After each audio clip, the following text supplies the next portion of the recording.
안녕하세요. 주성한 회원입니다. 오늘은 저희가 무릎 관절의 테이핑에 대해서 영상을 준비를 해봤습니다. 먼저 무릎 관절의 테이핑을 하시기에 앞서서 무릎 관절의 전체적인 구조에 대해서 이해를 좀 하셔야 될 것 같은데요. 무릎의 앞쪽을 감싸고 있는 슬개골이라는 뼈가 있고, 위쪽으로는 대퇴골, 그리고 아래쪽으로는 바깥쪽으로 이제 비골, 안쪽으로 경골, 이렇게 이제 4개의 뼈들이 구성이 되어 있습니다.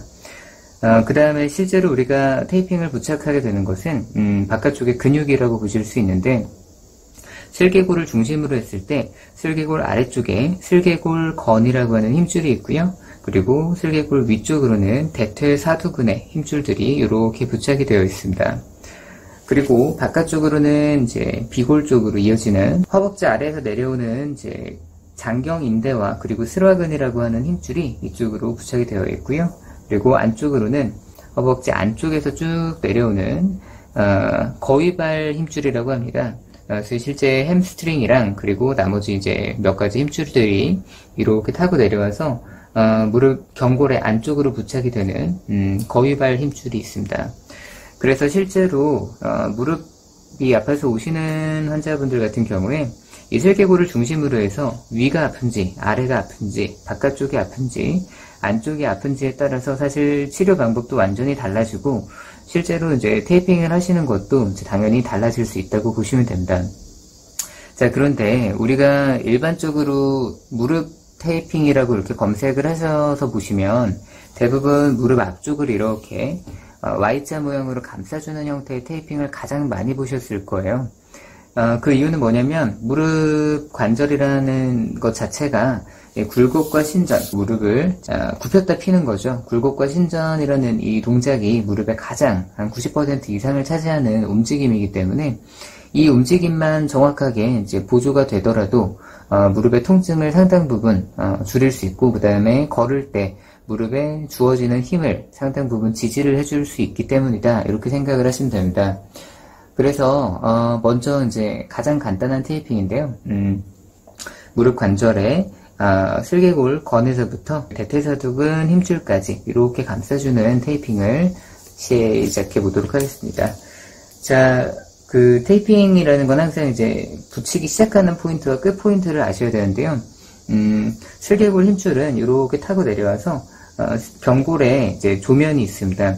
이 부분에 부착이 되는데, 이 부분을 만져서 제 위치를 파악을 하시고, 그 다음에 두 번째로는 이렇게 이제 올라와서 안쪽에 내측 관근이 이제 힘줄을 이루는 부분, 그리고 바깥쪽에 외측 관근이 힘줄을 이루는 부분, 이렇게 이제 세 가지 포인트를 잡고 Y자로 이렇게 부착을 하신다고 이제 생각을 하시고, 자, 테이핑을 항상 붙이시기 전에 재단을 먼저 하셔야 되잖아요.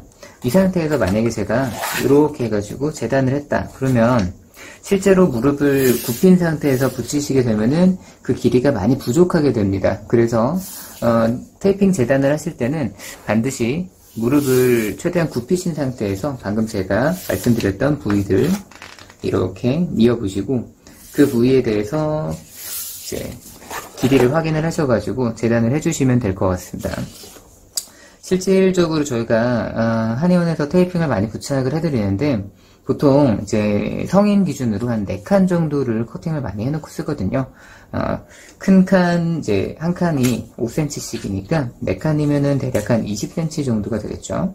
그래서 이렇게 커팅을 하시고, 자, 그 다음에 이 테이핑을 이렇게 안쪽 하나 바깥쪽 하나 붙이시는 방법도 있지만, 좀 가볍게 붙이시려면은 테이핑을 커팅을 하셔가지고 Y자로 만들어서 쓰시는 게 좋습니다. 테이핑을 Y자로 쓰실 때는 한 절반 정도 길이를 커팅을 하셔가지고 Y자로 만들어서 쓰실 수가 있습니다. 무릎을 먼저 굽히신 상태에서 붙이기 시작하고요. 그래서 무릎 관절에 앞쪽 슬개골 힘줄에서부터 쭉 타고 위로 올라와서 슬개골을 양쪽으로 돌아서 대퇴사두근의 힘줄에 이르기까지 부착을 해줍니다. 이렇게 부착을 하시고, 잘 문질러주면은 테이핑이 고정이 되고요. 자, 이 상태에서 이제 다시 다리를 쭉 펴보셨을 때 테이핑이 이렇게 쪼글쪼글하게 만들어졌죠. 이렇게 쪼글쪼글하게 나오는 것이 이제 가장 잘 부착된 모습이다라고 보실 수 있습니다.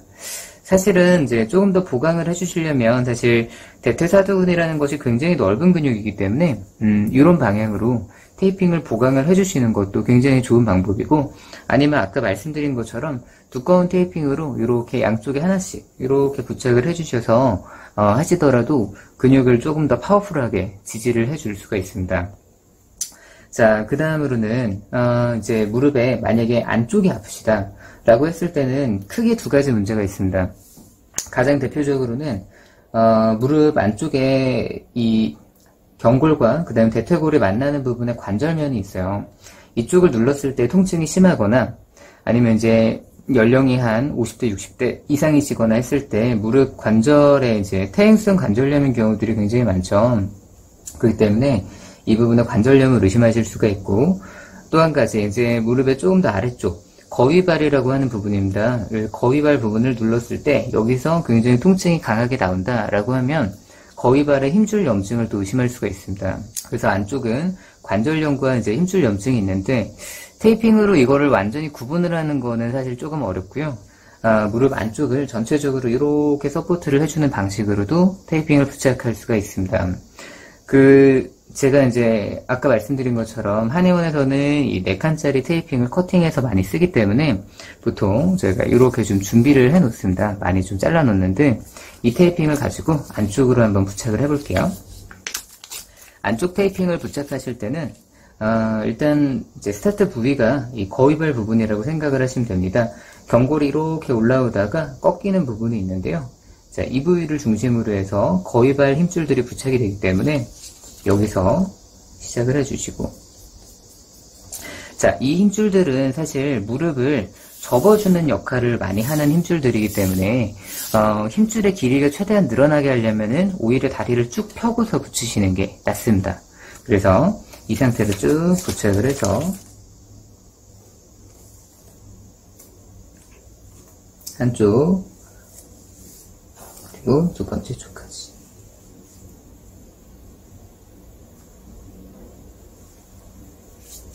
부착을 해주시고 문질러 주시면은 고정이 되는데요. 자, 약간 안쪽으로 돌려 보여드릴게요. 이렇게 하셨을 때 무릎의 안쪽의 힘줄들을 조금 효과적으로 지지를 해줄 수 있는 테이핑이 될 수가 있고요. 자, 그 다음으로는 무릎의 바깥쪽입니다. 무릎의 바깥쪽은 가장 많은 부분들이 사실 무릎 바깥쪽으로는 퇴행성 관절염 통증이 흔하게 나타나진 않습니다. 물론 당연히 이제 무릎의 연골 자체가 안쪽 바깥쪽이 둘 다 있기 때문에 양쪽 다 퇴행성 관절염 나타날 수 있지만 대부분은 이제 안쪽 연골이나 그 다음에 안쪽에 이제 연골과 연결되어 있는 내측 측부인대라는 부분이 있는데 이 부위가 이제 손상을 잘 받고요. 바깥쪽 같은 경우는 상대적으로는 이제 퇴행성 통증도 많지만은 이제 힘줄이 이렇게 되면서 마찰이 되는 장경인대 증후군이나 이런 경우들이 많습니다. 그래서 바깥쪽은 이제 오히려 힘줄을 지지해 줬을 때 굉장히 좀 효과를 많이 보실 수가 있는 부분이고, 실제로 달리기나 이런 것들을 많이 하시는 분들은 대부분 이 장경인대 증후군을 한 번씩 겪으시게 되거든요. 그렇기 때문에 테이핑을 활용을 하시면 무릎 바깥쪽의 통증에 도움이 좀 많이 되실 수가 있을 것 같습니다. 여기 같은 경우도 저희가 또 커팅해 놓은 테이핑을 쓸 건데, 자, 여기서 스타트가 되는 부분은요, 이렇게 만져보시면은 비골을 따라서 올라오실 때 비골에 이쪽 끄트머리를 만지실 수가 있어요. 동그랗게 생겼는데 여기 정도를 중심이라고 생각을 하시면 됩니다. 그래서 이 부위에 한쪽 끝을 붙이시고, 자, 이것도 이제 다리를 쭉 펴신 상태에서 부착을 하게 되는데요.